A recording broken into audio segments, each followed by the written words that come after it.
Jadi sekarang mereka hidupin apinya dulu, lanjut memasak mie instan.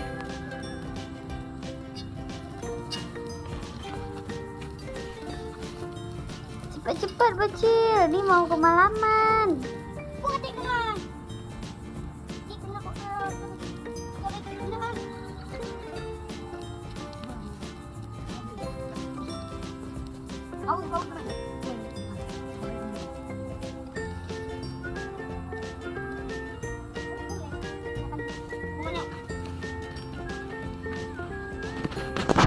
Jangan lupa taruh bumbu-bumbunya ya bocil, supaya enak.